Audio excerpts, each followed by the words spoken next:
কথা বোঝা গেছে? এই জন্যই পবিত্র কোরআন মজিদে আল্লাহ তাআলা সর্বপ্রথম ফার্স্ট ইবাদত হচ্ছে নামাজ। কোন নবীর উপরে নামাজ আল্লাহ মাফ করেন নাই, কোন নবীর উপরে নামাজ আল্লাহ ছেড়ে দেন নাই। প্রত্যেক নবী এই নামাজ যথাযথভাবে পড়ছে। নামাজ ছাড়া আখিরাতের জান্নাতের দুয়ার খুলবে না। আসসালাতু মিফতাহুল জান্নাহ, জান্নাতের চাবি হচ্ছে, তালার চাবি, জান্নাত খোলার যন্ত্র হচ্ছে কি? নামাজ। আমি বুঝাতে পারলাম কিনা জানি না, সবাই কি বুঝছেন? কারা কারা বুঝছেন হাত উঠান দেখি, হাত উঠান। মারহাবা। এই ছোট বাচ্চা, তোমরা বুঝছো? হ্যাঁ, তোমরা বুঝছো নামাজ হবে জান্নাতের দরজা খোলার কি চাবি।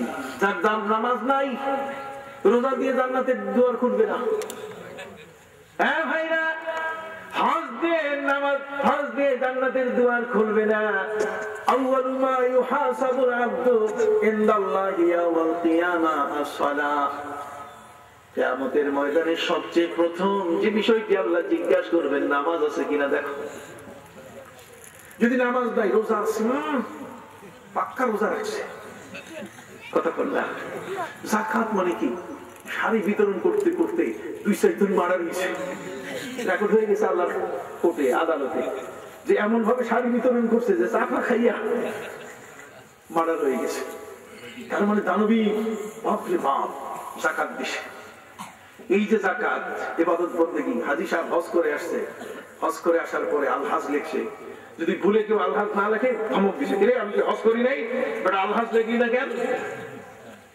এরকম হাজী সাহেব কিছু আছে কিনা? আলহাজ না লিখলে গরম হয়, কথা কন। আলহাজ না লিখলে কি হয়? গরম হয়। কিন্তু আল্লাহর মেহেরবানি, নামাজের মতো একটি ইবাদত এটা করলে পরে কেউ কোনোদিন বলে না যে তোমরা আমারে কও আমি নামাজি, কথা কন না, কেউ কোনোদিন বলে না। আল্লাহর আনুগত্যের চরম প্রমাণ হলো নামাজ। ইবাদতটা হলো এমন একটা ইবাদত যে ইবাদতের মধ্যে সর্বাঙ্গে নামাজের মতো একটা মহা প্রস্তুতিতে, তার আযান, ইকামত, তার নামাজের মসজিদ, কাতারবন্দি, তার উযু, তার গোসল, তার পবিত্রতা, কথা কন না, সব মিলিয়ে একটা নামাজের আয়োজন বিশাল। এই জন্য আল্লাহ নামাজকে আকিমুস সালাহ বলছেন। কি বলছেন? আকিমুস সালাহ। সালাহ, আকিমুস সালাহ মানে নামাজ কায়েম করো। এই অর্থটা দিয়ে বহুত ভেজাল, কথা বল। আমি একটা সহজ একটা অর্থ করি, কথা বল। আকামাত গাযালাতু সুকাত জারাবি, একটা কবিতা বলতেছি। আকামাত গাযালাতু সুকাত জারাবি লিআহলিল ইরাকাইন হাওলান কামিতা। গ্রামগঞ্জের মধ্যে বাঁশের গাছ আছে, কথা বল। বাঁশের গাছ আছে, বাঁশের গাছের যে ডাল, এগুলোকে কঞ্চি বলে। আপনার দেশে কি কয়? হ্যাঁ, সিংলা, সিংলা। ও সিংলা, সিংলা, কঞ্চি, ডাল, থাল, যেটি আপনি বলেন। এই যে যেটা, এটা কি সোজা পাওয়া যায়? টেরা বাঁকা, কথা কন না। বাঁশের সিংলা যত আছে সবগুলোই কি টেরা বাঁকা। এগুলো দিয়ে গ্রামগঞ্জের মানুষ ছিপ বানায়। ছিপ বুঝেন? ওই যে মাছ ধরে বড়শির আগায়, বাঁশের আগা দিয়া একেবারে সোজা। আকামাত গাযালাতু সুকাত জারাবি। আকামাত শব্দের অর্থ হলো এই যে একজন ব্যক্তি ওই বাঁশটাকে ছিপ বানাইতে যাইয়া মাছ ধরার জন্য এটা একটা লাঠি হিসাবে তৈরি করতে গিয়ে এটা আগুনের মধ্যে আগুন জ্বালাইয়া, খড় দিয়ে আগুন জ্বালাইয়া তারপর কি করে? আগুনের মধ্যে গরম করে। আমি কি ঠিক কইতেছি? হ্যাঁ, কেন ঠিক বলবো না, আমি তো দেশের মানুষ।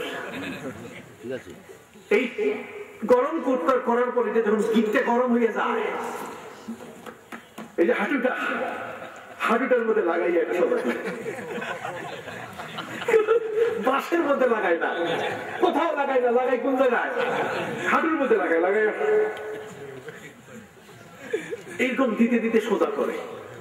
নামাজ আকিমুস সালার অর্থ হলো যে এটা এমন একটা ইবাদত যে এইটা ঠিক মতো করলে পরে মানুষটা জীবনের জন্য আল্লাহর জন্য সোজা হয়ে যায়।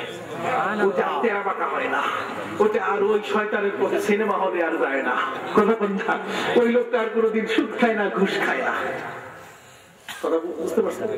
এই জন্য নামাজ কায়েম করতে বলছেন। নামাজ কায়েম মানে নামাজের মাধ্যমে তাকে সোজা করার আল্লাহ ব্যবস্থা করছেন।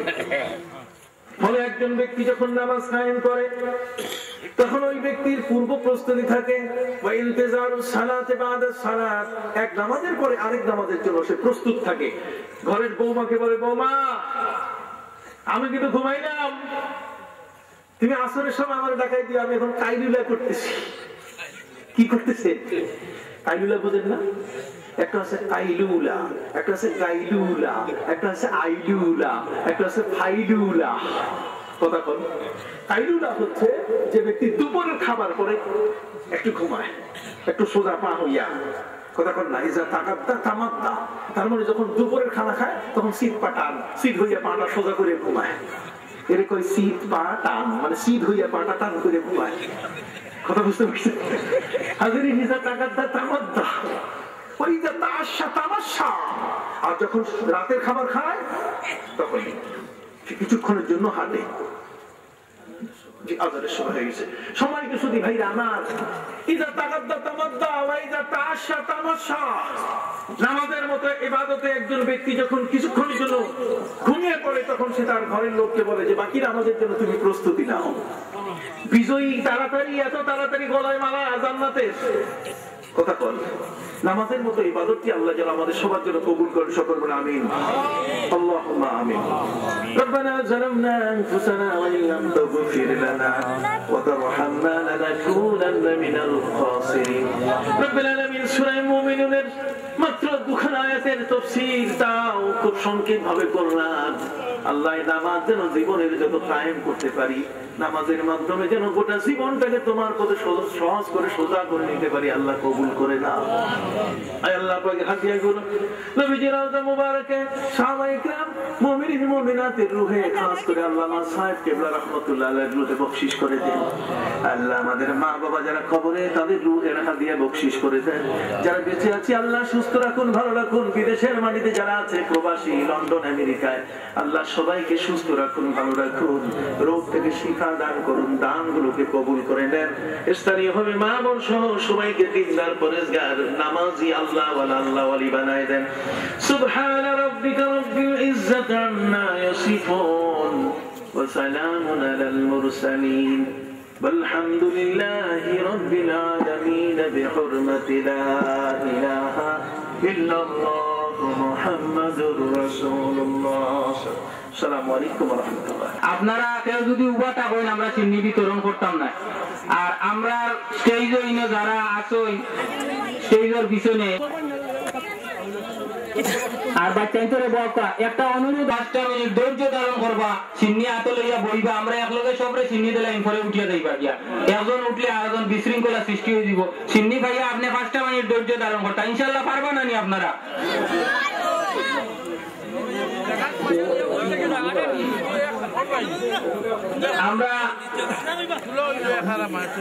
আমরা টুকরি লাইন একটা টুকরি দুইজনে লইবা গিয়াও বাটা বন রইবা কেউ উঠিও না, সিন্নি ভাইয়া উঠিও না, একজনও উঠিও না।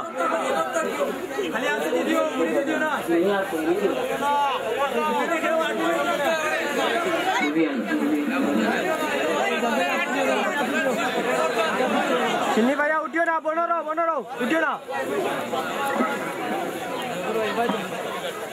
রাহেল ভাই কইয়া দাও, সিন্নি ভাইয়া উঠতা না, উঠে দিয়া হয় মাথা। আপনারা কাছে অত অনুরোধ করার পরেও আপনারা উঠে দিলেন, এটা ঠিক কিন্তু ঠিক না।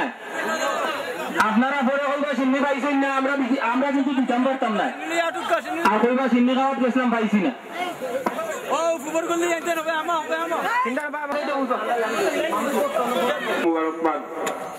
সম্মানিত উপস্থিতি, তৃতীয় অধিবেশনের সভাপতির আসন গ্রহণ করার জন্য আমি সবিনয় অনুরোধ জানাচ্ছি আল মাদিনা ইসলামী সমাজ কল্যাণ পরিষদের সম্মানিত সহসভাপতি জনাব হাজী ফারুক আহমদ সাহেবকে।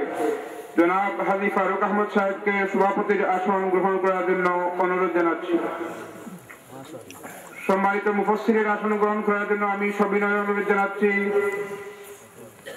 বিশিষ্ট আলেম দ্বীন, অত্র এলাকার কৃতি সন্তান হযরতুল আল্লামা শিহাবুদ্দিন সাহেব, সহকারী অধ্যাপক, চান্দগ্রাম AU ফাজিল মাদ্রাসা, হুজুরকে মুফাসসিরের আসন গ্রহণ করার জন্য আমি সবিনয় অনুরোধ জানাচ্ছি।